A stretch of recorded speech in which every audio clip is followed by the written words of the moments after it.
Okay, today we will see how to do the block-rotor test for a squirrel cage induction machine. So here, as you see before on the previous video, we do the no-load test. At no-load test, we will not connect load to the induction machine.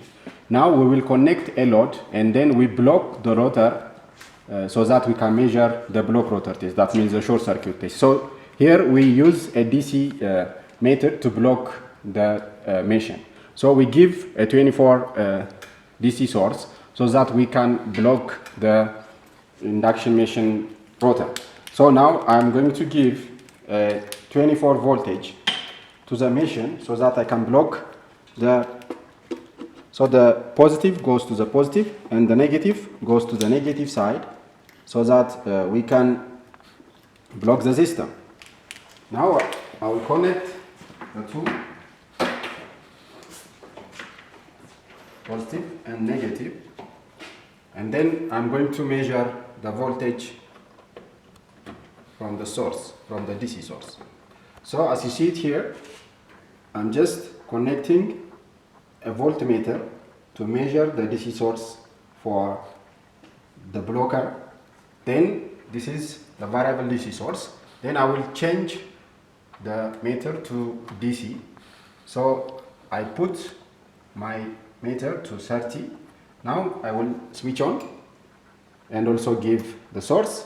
So as you see, I can just increase the voltage until it reaches to 24 voltage.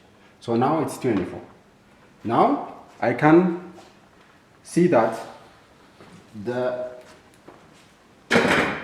reading for the rotor is 0. That means revolution per minute is 0. That means there is no rotation. Now I will increase the voltage until it reaches to the rated current of the machine. That means I'm connecting the machine in star so that the rated current for the machine connected in star is 6.8. So I will increase the voltage until the meter reads 6.8. Then when the meter reads 6.8, I will stop the increment from the voltage, the variable voltage supply. Then I will take a measurement from the measuring device. So as we saw on the previous video, so the current that I measure from here is IBR, which is equivalent with the rated current of the machine. And the voltage I measure from this one is VBR. That means the voltage at block-rotor test. And the wattmeter that I measure from here is PBR. Then we can see how it goes. Now I will increase the voltage. I will switch on. It's already switched on. So I will increase the voltage until it reaches to the rated current of the machine, which is 6.8. As you see, there is no rotation because it's blocked.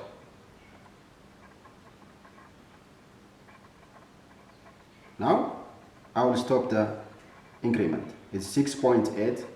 So the voltage is 81.4. That means VBR. And the wattmeter, that means PBR, is 514. So as I showed you before, I will change the terminal now to measure the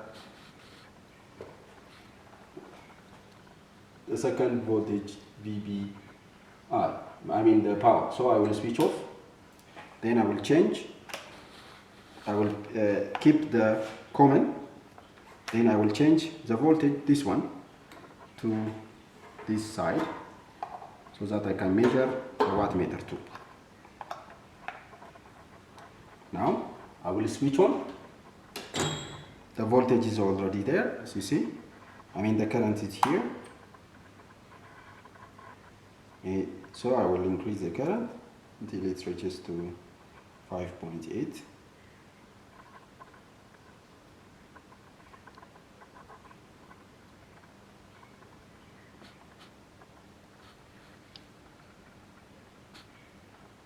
So it's 5.82.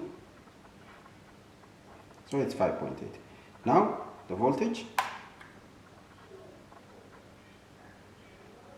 So it's a bit increased because it's touched. And the wattmeter. So we have this much watt. So that means we get the wattmeter 2 and then before the wattmeter 1, so that the addition of the 2 will be PBR. So we get this one, then we get the voltage, PBR, we get the current, IBR. So in this way, we can do the no-load test, I mean the block-rotor test for phase wound or a square leakage induction machine. So don't forget that we give 24 voltage to the blocker so that we can block the rotor. And then don't forget also not to increase above the rated current of the induction machine. That means according to the connection that we have. If it is connected in delta, it's 11 point something. If it's connected in a star, it's 6.8. So don't forget to increase the current above 6.8. So next time we will see how to do the DC resistance measurement. That means at the end of block-rotor test, we will disconnect all the things and then we measure the DC resistance for the induction machine. Till then, see you.